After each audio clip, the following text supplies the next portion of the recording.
Hi everybody, it's Tim from Engadget, and this is the Motorola Droid Bionic. Available now on Verizon Wireless. Cost is $2.99, and for that you're getting Verizon's first dual-core LTE device.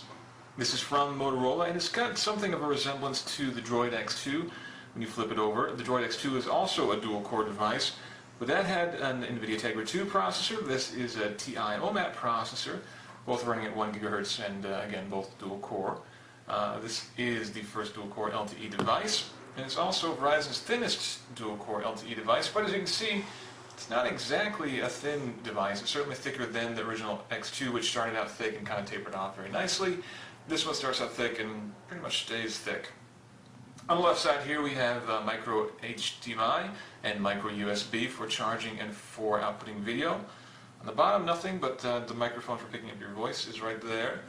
The volume rocker is on the right, on the top headphone jack, and the power jack. On the back we have an 8 megapixel camera which has an autofocus lens, also is capable of recording 1080p video. We found pictures to be good, focusing is generally good, but there was a bit of focus hunting in videos. Color is a bit drab compared to some other camera phones that we have worked with, but ultimately it does take reasonably sharp pictures. Here is the speaker for speakerphone. And of course under here is where the battery and some other goodies lie. So let's pry this off.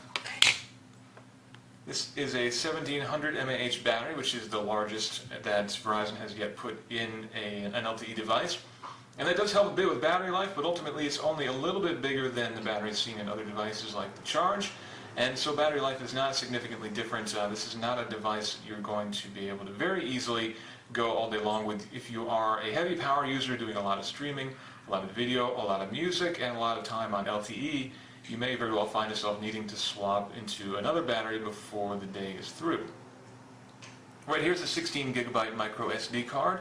That's paired against 16 gigabytes of internal storage, giving you a total amount of 32 gigabytes, which is quite a bit for a phone. It does help to somewhat offset that $2.99 price, but again, that's not exactly cheap for a phone these days. $2.99 though does seem to be the going price for a higher end device at this point.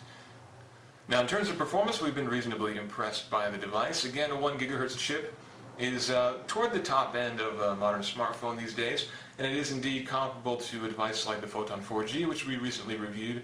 However, we have a suspicion that this will prove to be slower than devices like the Galaxy S2, which in US form at least will be running a faster chip. And so if you are looking to get the ultimate in high-end devices, this may not be it for very long. As you can see though, that is certainly quick enough to load something like the Android browser very quickly. Let's bring up our favorite website. As you can see, it's loading very quickly here as well. And there even the flash content is loaded in. Pinch to zoom, quite smooth. And so you certainly wouldn't call this a sluggish phone, not by any means at all.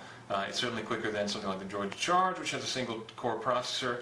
And if you're looking for a fast device with LTE, this is certainly it. In fact, we'd say this is the best device on Verizon right now. Unfortunately, Verizon will not be getting the Galaxy S2, so if you are pining for that device, you're going to have to look elsewhere.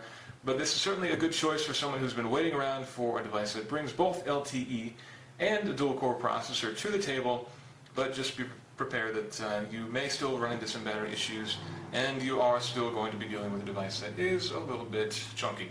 So again, this is the Droid Bionic on Verizon Wireless, available now for $2.99.